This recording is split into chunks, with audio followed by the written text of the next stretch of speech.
नमस्ते सदावत्सले मातृभूमि। भारतीय जनता पार्टी का इस समय आप जान ही रहे होंगे खूब सारी भगदड़ पूरे उत्तराखंड, उत्तर प्रदेश या 5 राज्यों में जो चल रहा है, वहाँ अपोज़िशन ने एक रास्ता ये भी अपनाया, एक खोज ये भी की कि क्यों ना भारतीय जनता पार्टी के लोगों को तोड़कर न्यूज़ बनाई जाए क्योंकि चुनाव तो डिजिटल है। अब डिजिटल चुनाव को कैसे लड़ा जाएगा, डिजिटल चुनाव कैसे होगा, ये बहुत सारी चीज़ें अब सामने आ रही हैं। तो डिजिटल चुनाव हो कैसे आखिर? डिजिटल चुनाव में आपको विषय चाहिए, उस विषय को बताओगे, लोगों को समझाओगे, अपनी योजना, प्लान बताओगे। बीजेपी शासित जो प्रदेश हैं, जैसे उत्तराखंड, उत्तर प्रदेश की बात हम कहेंगे, तो उत्तर प्रदेश, उत्तराखंड में उनको ये सिद्ध करना पड़ेगा कि करप्ट सरकारें हैं, इनमें करप्शन चल रहा है। अब चूँकि करप्शन का कोई विषय तो उनको मिला नहीं, सरकारों के ऊपर करप्शन का इल्ज़ाम नहीं लगाया जा सकता, जबकि पिछले 70-75 साल से हर चुनाव करप्शन के ऊपर लड़ा जाता है। 2 मुद्दे हमेशा जीवंत रहे, गरीबी और करप्शन। सामने वाली पार्टी गरीबी मुद्दा बनाती है, यानी कि गरीबी मुद्दा बनाती है और दूसरा करप्शन सरकार का मुद्दा बनाती है कि भाई गरीबी बहुत है, एम्प्लॉयमेंट नहीं है और महंगाई बहुत है और दूसरी तरफ ये कहती है कि सरकार करप्ट है इसलिए ये सब कुछ है। इस बार के चुनाव में ये तो निश्चित है कि सामने वाली पार्टियों को ये मिल ही नहीं रहा है कि वो ये मुद्दा बना सके कि साहब भारतीय जनता पार्टी की सरकारें करप्ट सरकारें हैं। दूसरा मुद्दा लॉ एंड ऑर्डर का भी होता है, तो भारतीय जनता पार्टी की सरकारों के खिलाफ ये भी उनको नहीं मिल पा रहा है कि लॉ एंड ऑर्डर की सिचुएशन खराब है। लॉ एंड ऑर्डर के ऊपर भी प्रश्न नहीं खड़े कर सकते क्योंकि योगी बाबा जी का जो नेतृत्व हुआ और लॉ एंड ऑर्डर जिस प्रकार से उन्होंने प्रदेश में संभाला और गुंडे जैसे माफिया यहाँ से भागे या फिर खुद ही जेल में चले गए और बाकी जो अकड़े रहे, सरकार के खिलाफ खड़े रहे, पुलिस के ऊपर गोलियां चलाईं, जैसे पहले होता था पुलिस को मारपीट करने की कोशिश, तो इनकाउंटर में मारे भी गए, बड़ी संख्या इनकाउंटर में मारी गई। इसलिए जो करप्शन के जो मुद्दे होते हैं, वो करप्शन का मुद्दा, लॉ एंड ऑर्डर का मुद्दा, ये तो मुद्दा ही नहीं है। तो अब मुद्दा और दूसरा ये है कि कोविड की वजह से चुनाव भी इस बार चुनाव आयोग ने कहा कि भाई डिजिटल होगा, लिमिटेड लोगों के साथ ही प्रत्याशी केवल मिलने जाएगा, बाकी ये भीड़ भाड़ या जो कार्यक्रम हैं या बड़ी रैलियां हैं, रोड शो हैं, ये कुछ नहीं होगा। चुनाव के उत्सव में ये तो होता ही था कि रोड शो होते थे, बड़ी बड़ी रैलियां होती थी, इसी में पूरी पॉलिटिक्स बिरादरी मजरूम रहती थी, उसी में पूरी व्यस्त रहती थी कि भाई आज प्रधानमंत्री का दौरा है, आज अखिलेश यादव का दौरा है, आज सोनिया माइनो का दौरा है, आज प्रियंका वाड्रा का दौरा है या राहुल विंची का दौरा है, ये सब दौरे साहब होते थे, उसमें ही पॉलिटिकल पार्टियां, प्रशासन सब उसमें व्यस्त रहता था। अब इस बार वो कुछ नहीं होने वाला। दूसरा, चुनाव आयोग ने जब ये कह दिया कि चुनाव तो डिजिटल होगा, तो अखिलेश यादव ने कुछ लोगों को बुलाया। अखिलेश यादव के बारे में मैं बता दूं, ऑस्ट्रेलिया से पढ़कर आए हैं। ऑस्ट्रेलिया से, मतलब यहाँ भारत में नहीं पढ़े, ऑस्ट्रेलिया से फॉरेन रिटर्न है और डिजिटल चुनाव का मतलब नहीं समझे। प्रेस कॉन्फ्रेंस में खुद ही बोल रहे हैं कि मैं तो ये समझा था कि कुछ लोग आएंगे, उनके सामने हमको बोलना होगा, उसकी रिकॉर्डिंग होगी, रिकॉर्ड करके हमारे लोगों को दिखाया जाएगा।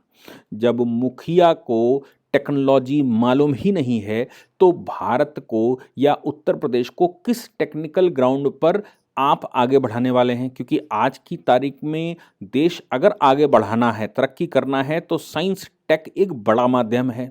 साइंस टेक के मामले में अखिलेश यादव को जब ये ही नहीं मालूम कि डिजिटल चुनाव कैसा होगा, डिजिटल चुनाव होता कैसा है, उनका विचार ही आपने सुन लिया। वो चिल्ला चिल्ला कर प्रेस कॉन्फ्रेंस करके बताया, मुझे तो ऐसा लगा था कि भाई ये होगा, इसलिए संख्या ज़्यादा आ गई और चुनाव आयोग ने हमको नोटिस चस्पा कर दिया, भविष्य में हमें ध्यान रखेंगे। जिसको मालूम नहीं डिजिटल चुनाव कैसा होगा, वो ऐसे प्रदेश का मुख्यमंत्री बनना चाहता है। आप देख कर देखो। और जब वो चुनाव आयोग से ये कहता है कि ऐसा नहीं वैसा नहीं, जिसने लैपटॉप बांटे हों अपने चुनावी स्टंट में, 2012 के चुनाव के बाद लैपटॉप बांटे हों, उसको ये नहीं मालूम कि डिजिटल कैसा होता है, चुनाव कैसे होगा। तो आप सोच सकते हैं कि अखिलेश यादव कितने एजुकेटेड, कितने शार्पनेस और कितने दूरदृष्टा हैं और उत्तर प्रदेश को किस तरफ ले जा सकते हैं, कहाँ ले जा सकते हैं। क्योंकि उनकी पार्टी का जो मेन मुद्दा रहा वो तो गुंडागर्दी रहा कि भाई लोगों का थाने में काम हो जाए, थानेदार की मारपीट हो जाए और जैसे चाहें वैसे डिस्ट्रिक्ट मजिस्ट्रेट को, एडमिनिस्ट्रेटिव मशीनरी को घुमाया जाए और जिसको चाहें उसकी ज़मीन कब्जा करें, माताएं बहनें सुरक्षित ना हो। तो ऐसी परिस्थिति में मुलायम सिंह कह दें कि भाई बच्चे हैं, भूलें हो जाती हैं। बड़े बड़े निठारी कांड जैसे कांडों में उनके चचा जान, यानी कि मैं कहूँ कि शिवपाल यादव, ये कह दें बड़े इतने बड़े प्रदेश में छोटी छोटी घटनाएं होती रहती, निठारी कांड जैसे कांड को वो छोटी मोटी घटना पब्लिक स्टेटमेंट में दे देते हैं। तो ये तो उनके कारनामे थे, वो डिजिटल जानते नहीं हैं। अब जब डिजिटल का नंबर आया तो उनको ज्ञान देने वालों ने ये सलाह दी होगी कि जिन लोगों को भारतीय जनता पार्टी से निकाला जा रहा है या भारतीय जनता पार्टी जिन लोगों को बाहर का रास्ता दिखा रही है, उन लोगों को ज्वाइनिंग करवा लो। बातें लीक भारत में तो बहुत पहले, आपको याद होगा जब 1971 का वॉर हुआ था तो 1971 के वॉर में ही इंदिरा गांधी लेज़र बीम से पाकिस्तान के परमाणु संयंत्र पर हमला करने जा रही थी और ये बात उन्होंने अपने घर में डिस्कशन की थी ब्रिटिश अखबार में। यानी कि हमारे यहाँ का दिन था और उनके यहाँ सुबह होने जा रही थी, हमारे यहाँ का रात हो चुका था, उनके यहाँ जो सुबह हुई उसमें वो छपा हुआ था कि भाई हमारे यहाँ दिन में बैठक हुई होगी किसी समय, तो उनके यहाँ पिछला वाला दिन निकल रहा होगा, तो उसमें वो छपा था कि इंदिरा गांधी या भारत सरकार पाकिस्तान पर लेजर बीम से हमला करने जा रही। तो आप समझ सकते हैं जब बहुत ओवर कॉन्फिडेंशियल बैठक होती है वो भी लीक हो जाती है, यानी कि भारत में कुछ भी छुपा हुआ नहीं है। ये प्रक्रिया तो भारतीय जनता पार्टी के साथ भी होगी।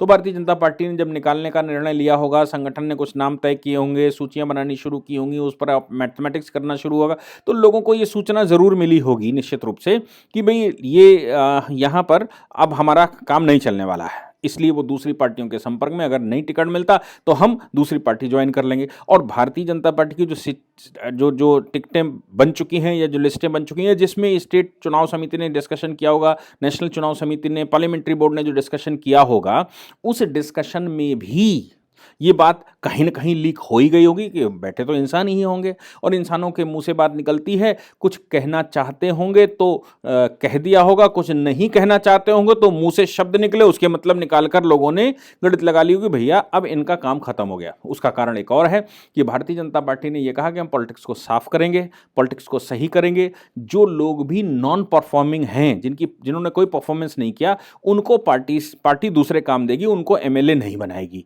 उनको रिप्रेजेंटेशन नहीं देगी। अगर वो काम करना चाहते हैं वाकई में देश हित में, तो पार्टी संगठन के अंदर काम करें, उनको कोई दायित्व देंगे। ये बात अंदर खाने में चलती है, लेकिन दायित्व उनको देंगे ये बात कही नहीं जाती, क्योंकि पहले से अगर कह देंगे खुला तो वो दूसरी पार्टियों में चले ही जाएंगे, क्योंकि महत्वाकांक्षाएं सबके साथ हैं और बहुत संगठित रूप से, बहुत तरीके से वो समर्पित हों। ये आवश्यक नहीं कि वो सब मामलों में समर्पित हों ही, इसलिए बहुत सारी समस्याएं इसमें आने वाली थी और इन समस्याओं को ध्यान में रखते हुए अनाउंसमेंट नहीं किए गए होंगे। अब सवाल यहाँ पर यह भी पैदा होता है कि ये लोग जाएंगे कहाँ। तो जैसी ही सूचना मिली तो ये भगदड़ मचना स्वाभाविक था। उत्तर प्रदेश में भगदड़ मचनी शुरू हुई, लेकिन उत्तर प्रदेश में जो पश्चिमी उत्तर प्रदेश की 105 सीटों का अनाउंसमेंट हुआ, उसमें 39 नए चेहरे पहली बार चुनाव लड़ेंगे। ये बात क्लियर हो गई कि 39 लोग नए चेहरे लड़ेंगे 105 में से, यानी कि लगभग 40% टिकटें कट गई पुरानी वाली, और सिटिंग विधायकों की भी 20 टिकटें कट गई 83 में से, यानी कि लगभग 25% सिटिंग विधायक भी जो नॉन परफॉर्मिंग तो वो हटा दिए गए।